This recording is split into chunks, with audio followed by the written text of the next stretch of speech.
Thanks for joining us. I've got a wonderful session coming up with James Thornton, CEO of Intrepid Travel. We're going to explore some ideas around customer centricity and the intersection between customer and employee experience. Welcome, James. Sure, Brad. It's great to be with you. My name's James Thornton. I'm lucky enough to be the CEO of Intrepid.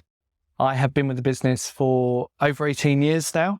Started as a sales rep in the UK. My background was in private client asset management, which was about to spend the next 40 years of my life making rich people richer and didn't quite seem the way to spend a career. So I was passionate about sport, passionate about travel. No, not good enough to play for the England football team. So ended up in a travel company called Intrepid. At the time, we turned over about 30 million bucks, taking Aussies predominantly to Southeast Asia.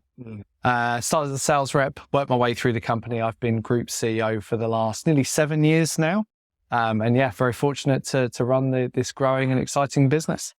Yeah, wonderful. Well, I've got a few questions I might just bounce off you. I guess being with the one organisation for such a period of time does give you a unique perspective, and 7 years as well, leading an organisation. It's not like you've just arrived. So you've probably got some good ideas. Few more stories. As to what works well and what doesn't, etc.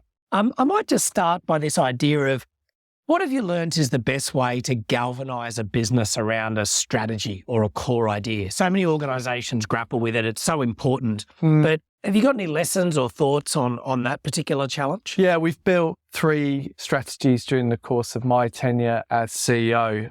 Typically what we've done is we've engaged the business through the process of building the strategy. So right from the very get-go of strategy inception in terms of ideation, we've encompassed business leaders, done breakout groups with different departments to get some of the ideation that comes through the company. I've often said the best ideas of the company don't come from myself as the CEO or our founders, but come from the people within it. They're the one on the front line.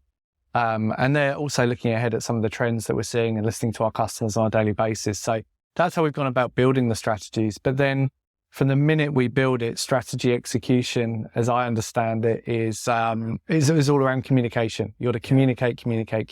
And I think one of the things as a leader is you sometimes get up and you present the brand new strategy and off we go in a direction and you presume that surely everyone knows where we're going and surely everyone's heading in that direction. And quickly I've realized that over the course of time, you have to communicate it incessantly. So literally every one of my CEO briefings I do once a month, every time I'm with a department or a region, every time I'm traveling around the world, every time I'm meeting with my core reports, we're always referring back to what are the key strategic aims? What are we trying to achieve? How are we progressing against them? Yeah. And just that consistent and continuous communication of the strategy. Yeah, it's really important, isn't it? Also, do you find that linking initiatives and actions constantly back to that overarching strategic theme is another way of sort of reinforcing that message? Yeah, I think so. We're always referring back to that core aim or core mission. In the current core mission, it's creating positive change through the joy of travel. That's why we exist. That's what we're trying to achieve, what we're trying to do, that kind of beauty of travel. And we never should forget that we do run great experiences and we take people to